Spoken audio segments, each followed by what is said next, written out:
eles falaram merda ao meu respeito e querem zoar com a pessoa errada. Um dos casos mais alarmantes e que assustou boa parte da equipe que está prestando socorro agora às vítimas do Rio Grande do Sul, uma dessas fake news dava conta de que os caminhões de doação estavam sendo barrados no Rio Grande do Sul porque não tinham nota fiscal. Isso partiu de um coach chamado Pablo Marçal, que postou um vídeo contando essa mentira. Natuza, você é uma repórter incompetente. Você não teve o trabalho de pesquisar seus colegas da Rede Record, do SBT, que tem vídeo mostrando isso de outras reportagens. A NTT estaria barrando caminhões da Defesa Civil com ajuda humanitária, porque não tem nota fiscal e um caminhão parece que está um pouco acima do peso, dos 4. Primeira coisa que você tem que saber, eu não sou coach. Segunda coisa que você tem que saber, estão falando que não estão barrando agora, parabéns por terem parado de barrar. Eu exijo retratação, vocês não são do Ministério da Verdade. Vocês estão com vagabundagem querendo mudar a opinião pública e ninguém vai cair nessa conversinha. Você foi desmascarada, sua menininha. Você presta atenção no que você fala e quero ver essa boquinha sua pedindo... Eu tô pedindo aqui agora e vou acionar o judiciário para ver se existe ainda justiça nesse país. Você vai usar a sua mesma boca para falar a verdade. E vocês não definem o que é verdade aqui não. E após essa polêmica entre a repórter Natuza Neri e Pablo Marçal, Natuza entrevista Marçal no dia 10 de agosto de 2024, que na ocasião concorre como candidato à Prefeitura de São Paulo. Vejam os melhores momentos dessa entrevista. Eu sei de uma coisa, a eleição é dia 6 de outubro. E até o dia 6 de outubro a gente tem um probleminha. As pessoas vão ver quem é de verdade. Vai ver, por exemplo, que a Tabata, ela tá sendo um para-choque de comunista. Ela não fez uma pergunta pro Boulos ontem. Para quem não leu o debate, deixa eu te explicar o debate. O Ricardo Nunes, ele não tem perfil para ser prefeito, ele foi o mais atacado porque ele é o prefeito, não é porque ele é o mais forte, é porque ele é o prefeito. Ele é o candidato mais caro de todos, com 12 partidos de coligação. O Boulos é o PT Kids, é o PSOL, só tem um prefeito do PSOL no Brasil, que é lá no Pará, e tem 70% de rejeição. Para a esquerda, o Boulos é uma piada, só que não tinha outra pessoa para colocar aqui, e colocaram o PT Kids. Aí o que acontece? Colocaram também o Datena. O Datena não quer de forma nenhuma ser prefeito, mas ele está indo para ver até onde vai. Eu queria pedir para vocês levarem a sério e entender o jogo. O Datena é amigo do Boulos e fez aquela dobradinha junto, a Tabata não faz pergunta para ele, e de um lado está fazendo o quê? Está ali aguentando o tranco para ver se continua prefeito, só que isso não é vantajoso para a cidade. Foi aí eu termino a resposta, falando o seguinte: quando eu vi o PL sacando o Salles, eu percebi que tinha alguma coisa errada aqui na cidade de São Paulo. Foi onde eu decidi ser prefeito dessa cidade. Agora, para terminar, porque o nosso tempo já está nos últimos instantes. Se eventualmente o senhor não for para o segundo turno, o senhor apoiaria quem? Não vai ter segundo turno. E já que está acabando, eu queria aproveitar, Natuza, a gente se conheceu no negócio do Rio Grande do Sul, eu queria te fazer uma pergunta, até para a gente terminar esse assunto. Você acabou, num programa de televisão, fazendo uma... Eu quero deixar em aberto aqui, eu nem vou adjetivar o que você fez, mas eu acredito que foi um pouco fora da realidade falar que eu fiz fake news por conta de Paulo Pimenta e tudo. E foi comprovado pelo SBT, pelo governador do estado de Santa Catarina. Eu fui um dos civis que mais ajudaram o Rio Grande do Sul. Encaminhei 206 carretas para lá. Foram milhões de suprimentos. Mandei minhas aeronaves, parei minhas empresas, criei aplicativo de resgate, fiz tudo. Eu não quero medalha de herói, ninguém precisa falar que eu sou herói, mas eu queria saber de você. Porque na injustiça que você, como uma jornalista, acabou fazendo, eu tive 56 milhões de visualizações e uns 200 mil comentários e acabou criando uma indisposição entre eu e você. Eu queria saber se você sustenta aquilo que você falou da minha pessoa, né, que eu produzi fake news, ou se você, né, de alguma forma vê que aquilo foi um erro, que eu quero até remover o processo que eu fiz contra a Rede Globo e a sua pessoa, porque eu não tenho interesse em levar isso adiante. Candidato, a gente precisa realmente, senão o senhor vai acabar tendo um tempo maior do que os outros, isso não é justo. Você se arrepende ou não de ter falado? Que para mim está tudo bem. Está mantido e o tema é eleição. Candidato, o tema não sou eu. Infelizmente, porque a gente terminou... o tema sou eu, você falou de mim, aí o tema prejudica a minha pessoa na eleição. Eu sei, candidato, mas a gente está falando de propostas, tá bom. Tá? O que foi dito está mantido. Tá. Como é que o senhor vai resolver o problema da alfabetização em São Paulo? Olha, eu sou educador, eu amo o ensino, e eu sei que o lugar onde a gente mais vai economizar o nosso dinheiro, é até uma mania das pessoas falarem dinheiro público, mas não existe dinheiro público, o dinheiro é privado. Só que ele é administrado por alguém que a gente vota por um período para devolver em benefício. Eu te pergunto, o atual prefeito pegou o ensino dessa cidade em segundo lugar e fez esse ensino cair 20 e poucas posições, salvo engano. que acontece? Quando alguém é dedicado nisso, na rede privada eu sou dono de rede de escola também. Então eu tenho um compromisso muito grande com isso. Eu tenho 4 filhos, eu vim do ensino público, e para todas as mães e todas as comunidades que eu vou, ô Natuza, elas falam assim, ó, cuida das crianças. Ela acabou de provar aquilo que eu tenho batido há alguns anos numa tecla chamada escolarização. A gente investe 25 bilhões do orçamento de 111, ano que vem vai ser um orçamento global da Prefeitura de São Paulo de 120 bilhões. A gente investe esses 25 bilhões e as crianças, 90% delas, elas não estão aprendendo e não estão liderando o crescimento e não estão apontando nada para o futuro. Elas estão numa ocupação, é como se a gente gastasse 25 bilhões para ocupar essas crianças. A alfabetização é muito simples. O modelo que o PT vem empregando, né, de tanto que eles já assumiram 3 vezes a Prefeitura de São Paulo e a 4ª vez que eles estão dominando a presidência da República, eles não querem trazer, não querem fazer com que a criança amadureça rápido. A gente precisa levar as crianças para a prática. Qual que é o problema da escolarização? É muita teoria e pouca prática. A gente não é um povo que está colocando identidade esportiva nos nossos alunos. A gente não é um povo que está preocupado em fazer eles pensarem.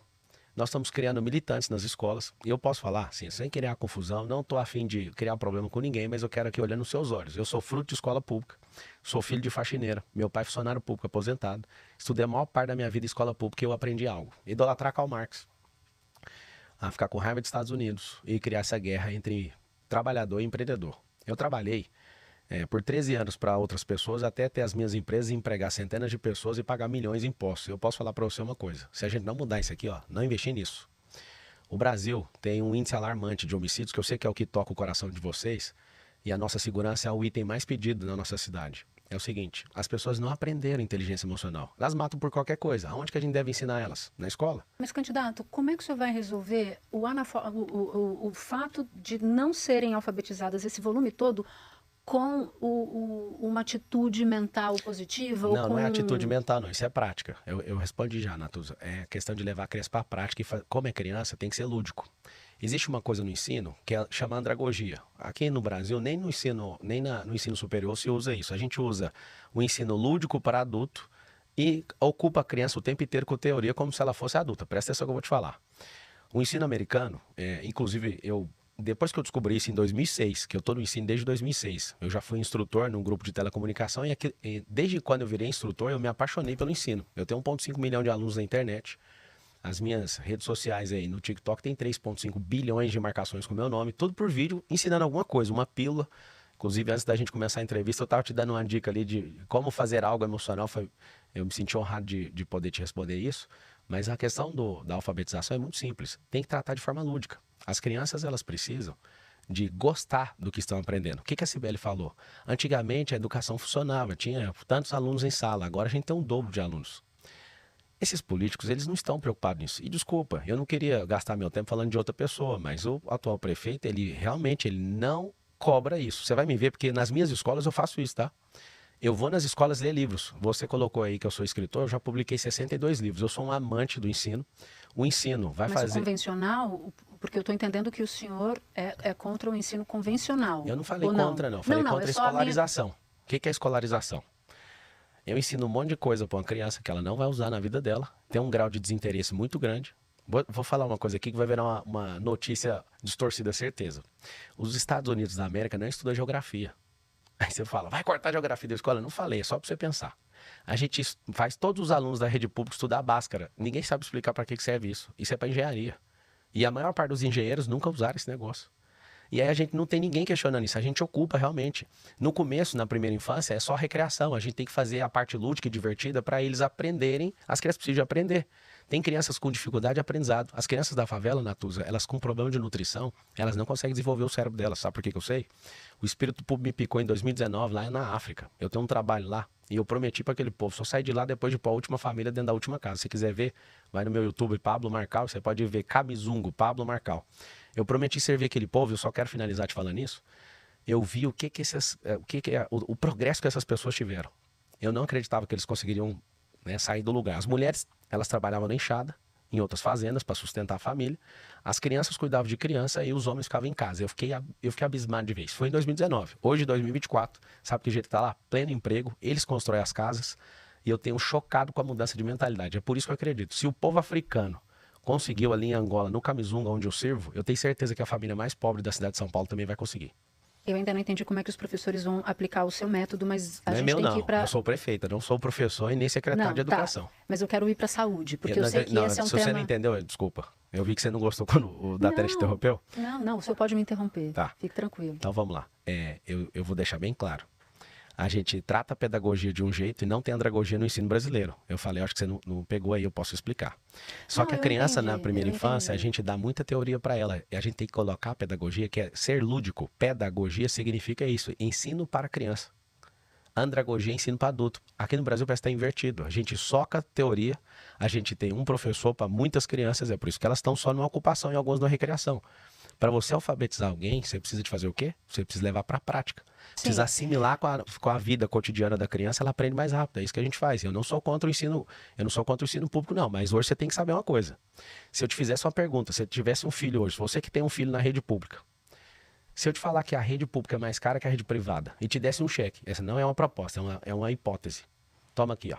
Estou te dando um cheque que o seu filho custa R$8.000 por ano aqui na rede pública. Você colocaria esse cheque de volta na escola que o seu filho está ou você ia colocar numa escola privada perto da sua casa? Se a gente não sair desse tema, a gente pode falar de voucher, porque outros países como Índia, Não, eu não estou propondo isso, não. Isso é uma questão hipotética. É que é uma discussão... Que é mais caro. É uma discussão, e acaba não funcionando segundo os estudos. Sim. Imagina um pobre sendo tratado no Albert Einstein. Imagina um pobre sendo tratado igual o Lula é tratado no Sírio-Libanês. Por quê? Porque aí você compra a ociosidade do hospital privado. E essa prática foi determinada, ficou mais barato do que o Sistema Único de Saúde, para você ter uma noção. Por isso que a gente tem que rever, o Estado está com uma múltipla falência em várias situações. O Estado está grande demais, está pesado demais, é muita companheirada, é muita ineficiência. É um Estado completamente corrupto. A gente precisa de ter gente nova justamente por isso. Mas quanto vai custar, candidato? Vamos lá, eu não fiz essa proposta, tá? Tá, mas parte do meu Mas eu vou te falar qual que é a minha proposta. Eu quero ouvir sua proposta e saber quanto que ela vai custar. O que o senhor vai fazer, então, com a saúde? Então, a primeira coisa, temos mais de 190 mil pessoas na fila para cirurgia. Eu queria entender, um povo que investe, né, quase 20 bilhões, né, do orçamento em saúde, com tantos agentes públicos para resolver, tá faltando o quê? Sabe qual que é a minha avaliação, Natuza? Se vocês não trocarem os políticos, o Essá de Queiroz falava o seguinte, que você tem que trocar os políticos pelo mesmo motivo que você troca a fralda. É muito ruim você ver, por exemplo, um partido que é caro demais, gastando dinheiro público na televisão, fundo eleitoral, e de fato, juntando tanta gente para vencer uma eleição dos dois lados, eles vão comprometer todo o dinheiro dessa prefeitura. Eles nem sabem que recurso que é esse, mas o que nós vamos fazer então? Nós vamos unificar, digitalizar esses prontuários. Tem um hospital que está sem medicamento e está vencendo no outro. Essa é questão de gestão. É questão básica. Parece que essas pessoas são desumanas. Sabe por quê? Essa gestão de cada um olha o seu e cada um tem o seu próprio esquema faz com que você, que é cidadão, perca. Não faz sentido. A gente tem que ter uma gestão dentro da prefeitura que faz o quê dentro desses hospitais? Tá passando medicamento aqui? Isso tudo com análise. Isso tudo com relatório analítico, a gente consegue ver e falar. Tem que transferir medicamento para outro lugar. Então, unificação... O senhor já fez algum estudo, algum levantamento para saber quanto isso vai custar? Então, é uma coisa tão simples. Uma prefeitura tão rica, não precisa preocupar com isso. Tudo que os meus especialistas estão levantando, tudo que o Sabará, que é o coordenador do plano de governo, que inclusive ele está aqui nos estúdios, tudo que está levantando tem dinheiro, o que não tem à disposição. Você sabe por quê? Porque se a gente melhorar a gestão, vai acontecer um negócio absurdo. Vai mostrar os números. É a mesma coisa do que tem na rua, eu sei que você vai chegar nesse assunto da Cracolândia, 80 mil pessoas na situação de rua, só que o prefeito ele não assume. Ele nunca assume, aumenta de 23% em relação ao ano passado, de dezembro para cá só. Não chegou no outro dezembro ainda. E aí o que acontece? Os números, eles não mentem. A gente precisa dos dados dessa prefeitura. Não sabe onde estão os imóveis, não sabe o porquê que essas UPAs não são integradas, não sabe por que a gente não dá conta de digitalizar isso, mas gastam bilhões desenfreados aqui na cidade. A prioridade é o povo, a prioridade é você. Agora, eu entendo tudo isso, eu entendo que em muitos casos há uma dificuldade mesmo de acessar números oficiais. E eu vou cobrar isso disso. Vai acabar em 2025. E eu vou cobrar disso do entrevistado, que é o prefeito. E cobra de mim também em 2025. Mas do senhor agora, eu quero cobrar outra coisa. Vai lá. Eu quero entender, para que a população que nos assiste entenda, se o que o senhor promete cabe no orçamento. Como o senhor é candidato a ser o gestor público da maior cidade do Brasil, da América Latina, enfim... Eu preciso entender que o senhor está de posse, o senhor sabe não só fazer diagnóstico, mas o senhor sabe como é que o senhor vai fazer para chegar deste ponto aqui e ir até este ponto aqui. Vamos lá. A resposta curta e grossa é sim. Agora, se faltar dinheiro na nossa receita, no orçamento da prefeitura, que Em 2016 era menos de 50 bi, agora em 2022 vai para 2025 vai para 120 bilhões. Eu não sei se você sabe, você vai votar em alguém que vai assumir. No primeiro ano ele tem que cumprir absolutamente tudo que já estava tudo amarrado do governo anterior e assim sucessivamente. Agora, sabe de onde eu posso levantar a receita? Nós temos 70 deputados federais no estado de São Paulo. E a maioria desses deputados, eles levam as emendas para onde? Para os interiores de São Paulo. Tem 645 cidades no estado de São Paulo. O que eu vou fazer? Com o relacionamento, que eu vou mais do que prefeito que esses caras para Brasília, eu vou trazer esses investimentos para a cidade. O porquê que os deputados não trazem? Eles usam isso para trocar isso por voto. É um sistema, um jeito que está desenhando o sistema eleitoral brasileiro. Ele leva um hospital para algum lugar e as pessoas agradecem votando nele de novo para a próxima eleição. O que eu vou fazer? Aumento de receita aqui, ó, trazer emendas de deputados e dar o devido louvor para ele, porque se não der, ele não traz a emenda. Então, ó, como é que a gente vai aumentar a receita? Trazendo emenda com parcerias público-privadas, né? Uma das coisas que você já mencionou aí, já funcionou. E por mais que precise de ajuste com o Tribunal de Contas, nós vamos fazer, precisa sentar, precisa ter paciência e falar o que deu errado, o que deu certo e vamos corrigir. Vou ter diálogo também com o presidente da República, tem que ter um cessar-fogo depois das eleições. As pessoas, elas, né, não dá para o Brasil ficar com políticos que têm inimizade com outros políticos, principalmente da federação. Então você vai ver a gente trazendo recurso do governo federal, você vai ver a gente trazendo recurso de deputados federais que nunca trouxeram emendas para a cidade de São Paulo, você vai ver a economia, a gente vai revisar, Natuza, todos os contratos dessa cidade, nós vamos revisar todos. Se tiver irregularidade, dá prazo para todo mundo arrumar. E aquilo que não for lógico para a cidade, é dali que a gente vai tirar a economia. O dinheiro tem. Eu respondo para vocês, ainda mais eu. Esses caras que não entendem de dinheiro é uma coisa, eles podem falar. Eu construí um patrimônio e a gente tem um conglomerado empresarial que a minha marca é saber sobre receita, gestão e venda. Então não tem como, nós precisamos de revisar tudo, todo tipo de gasto, aumentar a nossa receita e tem os caminhos que eu acabei de mostrar. Como é que você vai dar um fecho na criminalidade? Olha, tem duas formas, tratar o efeito e a causa. Todo mundo quer ouvir como trata o efeito. O efeito é com o anticrime. E tem um negócio dentro do anticrime que chama pré-crime. Algumas pessoas gostam de debochar disso, mas fazer o quê, né? Já funciona em outros lugares, é só aceitar e ficar assistindo aqui. A cidade de São Paulo, ela tem poucas câmeras pro tanto de gente que tem aqui. A gente precisa de controlar isso com análise preditiva. Vou explicar o que é. Você imagina você andando no distrito de Pinheiros, que é o mais violento. Você andar ali, a câmera com análise preditiva, que é a inteligência artificial fazendo análise, e a pessoa tem um comportamento. Falar rasgado na linguagem dos manos. O negócio, o cara tá ali preparando para bater uma fita. Na hora que ele vai meter a fita, essa câmera detecta, e eu não quero que as pessoas fiquem indo presas, não. Eu quero que elas se sintam tão seguras na cidade, detectadas para não cometer esse tipo de coisa. E aí o que a gente vai fazer? Eu tenho um drone na minha segurança pessoal, que é um drone que acha a gente debaixo de árvore, é térmico, ele tem sirene, ele tem alto-falante, e também se tem na Califórnia. Você extrapola a velocidade em algumas rodovias na Califórnia, esse drone vem em cima do carro. Então você imagina, a gente começa a testar num distrito. Eu não acredito em nada que é grande solução onde a gente vai gastar bilhões. Vamos fazer isso aqui de uma vez. Tudo tem que ser testado. Tudo tem que ter o amparo da lei, tudo tem que ser testado e a população, porque a gente está servindo a população, ela tem que aprovar.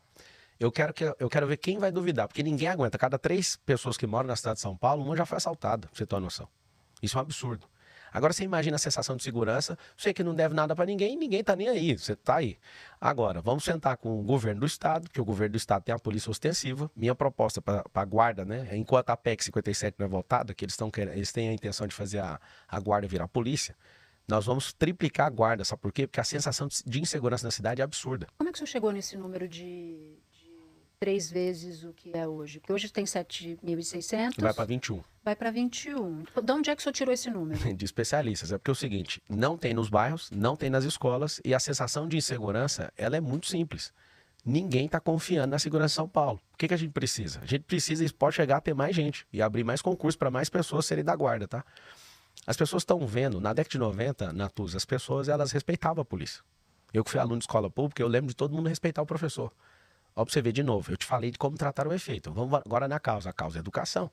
A gente tem uma perda de autoridade, ninguém respeita político, ninguém respeita polícia e ninguém está respeitando o professor. Ou seja, a gente está com uma falência, não é contra o PT, não é contra comunista, é contra as instituições democráticas. Aí você fala, mas por quê? Porque a gente perdeu a base de autoridade, a gente perdeu a disciplina. Inclusive, só para dar uma dica para vocês sobre isso, eu acho que vale a pena eu responder isso, o político, ele tem um tipo de escola de acordo com o seu caráter. Por exemplo, o Lula, que sempre foi um militante, sempre foi alguém que sempre agiu com improdutividade, transformou o ensino superior numa coisa improdutiva e militante, é de acordo com o caráter dele. Por exemplo, o Henrique Cardoso, que era acadêmico, ele fez só 1 ou 2 faculdades federais. O Lula, que é quase analfabeto, ele fez o quê? Ele fez quase 20, mas para quê? Para desenvolver a militância, que levou ele ao poder. Por exemplo, o governador do estado de São Paulo, ele é militar. O que ele acabou de fazer? Por lei, inclusive o povo de São Paulo decidiu, através da Lesp, transformar algumas escolas em um modelo cívico militar. Por quê? Porque ele é militar, ele entende que tá faltando disciplina. Marcelo, e a sua? Qual que é o seu caráter? Eu sou esportista, eu sou triatleta, eu sou Ironman, sou Ultraman, inclusive. Mas segurança. Não, mas eu tô explicando. A segurança começa na educação. Não, tudo bem. O artigo 144 da Constituição Federal fala o seguinte, é dever do Estado e direito de todos. Só que eu tenho que ensinar isso pro povo aonde? Na educação. Quando você fala isso, é como se você estivesse desvinculando a educação. Eu tô te falando que uma sociedade que bate em polícia, que jeito que vai ser recepcionada pela mesma polícia? Que o senhor já fez essa digressão da educação em outros momentos. Não, mas não tem como correr da educação. Tudo bem, mas eu preciso entender como é que o senhor vai fazer isso, candidato. O senhor sabe qual é o tamanho do orçamento para a segurança? De cabeça, não. 1,3 bi. Desses, 945 vão para pessoal. Sim. Então vamos aqui triplicar. Significa dizer que o orçamento da segurança pública vai triplicar. O que tem hoje não caberia dentro do seu... É por isso que ano que vem o orçamento já vai aumentar em quanto? 9 bi. 9 bi. Com o resumo de contrato, a gente tem 111, a gente tem mais 10 bi de economia. E aí que tá o diferencial de gestor. Mas mesmo assim, candidato, eu estou sentindo dificuldade de entender os números das suas propostas para eu conseguir mensurar e explicar para quem nos assiste se elas cabem dentro do orçamento. Porque senão eu fico tentando puxar aqui que o senhor saia do genérico para ver se cabe, para eu fazer essa conta. Vamos lá, vamos pegar um contrato da prefeitura que cobra 27 mil reais para tirar uma árvore. Você que não entende disso, Natur, você acha que vale 27 mil reais num contrato tirar uma árvore que tá para cair? 27 mil? Quando eu falo de revisar contrato, ali está a maior economia que existe. E eu posso falar, a minha briga não é contra comunismo, contra PT, é contra gente que tem contratos que estão ali há 20 anos. Essas pessoas vão ter que perceber que tem alguém novo ali que quer mostrar serviço. E aí eu deixo meu apelo para vocês. Um prefeito igual o Ricardo Nunes, ele está fechado com 12 partidos políticos. Eu não sei se você sabe, é a coisa mais cara que vocês vão fazer na vida de vocês, escolher um cara desse. Pegar a companheirada do PT, que já governou a cidade por 3 vezes e não resolveu nada. Na vez do Haddad, que é um péssimo ministro da economia, ele foi prefeito. Ele gastou o dinheiro com esses contratos, aí a nossa ciclovia, só para pintar o chão, foi mais caro do que banhar a ouro o asfalto. O que eu quero que você entenda? Que se colocar alguém novo, que é sangue bom, que dá conta de dialogar com todo mundo, mas que vai revisar esses contratos, é onde eu vou arrumar o dinheiro.